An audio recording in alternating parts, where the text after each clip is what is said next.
Oke teman-teman, yang kedua adalah gerakan pada tumbuhan.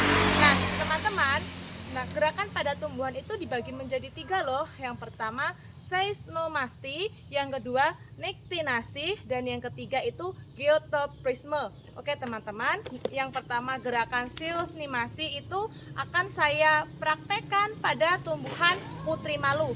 Nah ayo teman-teman, sekarang ikut saya untuk mengamati daun putri malu. Mari teman-teman ikut saya mengamati. Oke, putri malu.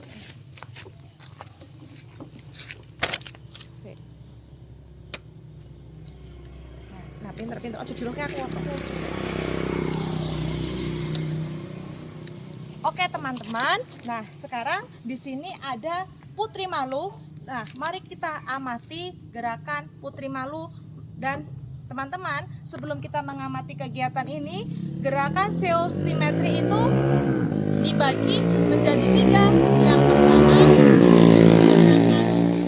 pertama gerakan halus, yang kedua gerakan sedang, yang ketiga itu sentuhan atau gerakan kasar. Oke teman-teman, mari kita lakukan praktek ini dengan sentuhan halus. Kita sentuh daun putri malunya dengan sentuhan halus teman-teman.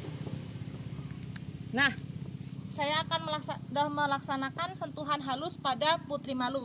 Yang terjadi, daun putri malunya menutup secara pelan-pelan ya teman-teman ya, seperti yang kalian lihat pada video ini. Nah, yang kedua itu sentuhan sedang. Mari kita sentuh daun putri malu dengan sentuhan sedang.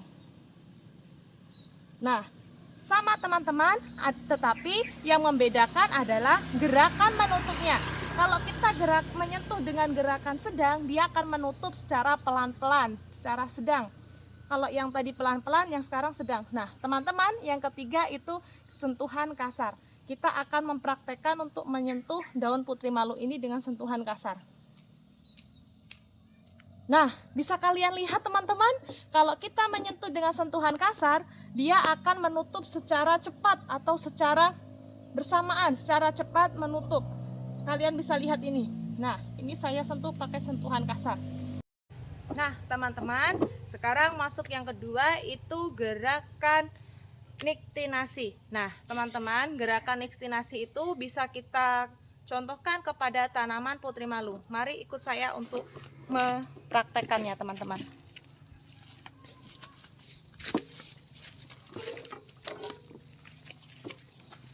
Nah, teman-teman, di sini saya akan mengamati daun putri malu. Yang pertama itu saya akan tutup pakai kardus pelan-pelan.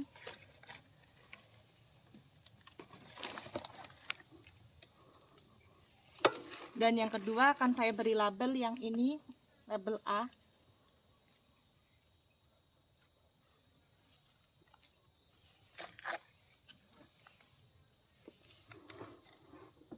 Nah, teman-teman, di sini kita tunggu sampai 3-4 menit untuk yang ada di dalam kardus ini, teman-teman, atau yang kedap cahaya.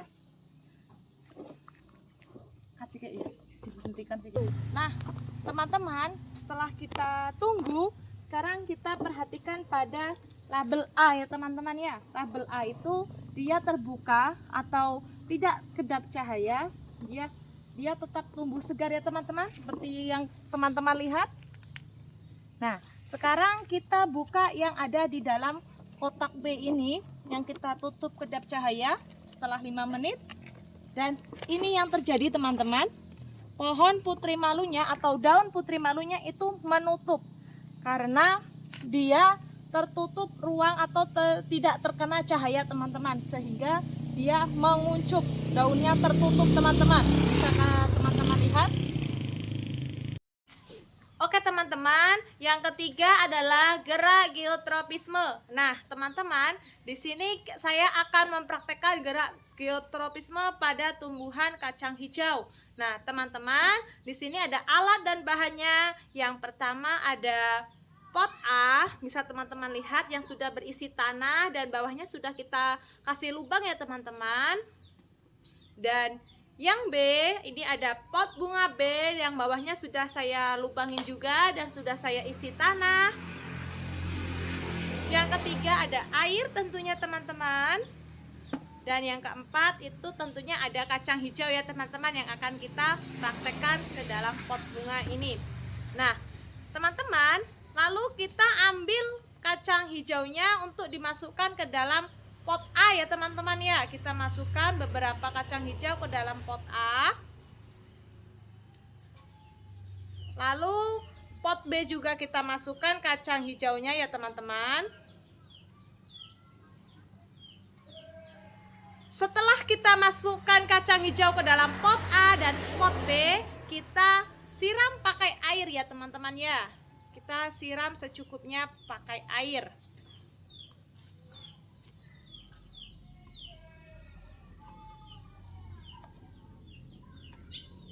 Nah teman-teman, setelah kita siram, nah kita akan nunggu untuk beberapa hari ke depan dan kita lanjut ke hari ke depannya. Ini adalah hasil tumbuhan yang saya tanam 3-4 hari yang lalu.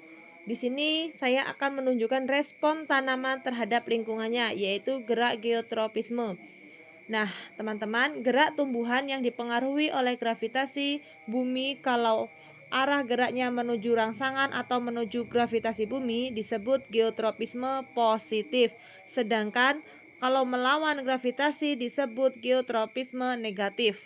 Contohnya, pada tanaman ini yang tegak lurus, dia bergerak melawan gravitasi sehingga pada batang mengalami geotropisme negatif.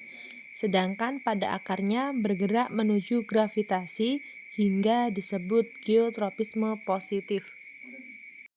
Ini tumbuhan yang ditanam secara tegak dan miring. Perbedaan pada pertumbuhan akarnya. Tanaman yang ditanam secara tegak dan ini tanaman yang ditanam secara miring. Akarnya tetap menuju ke bawah.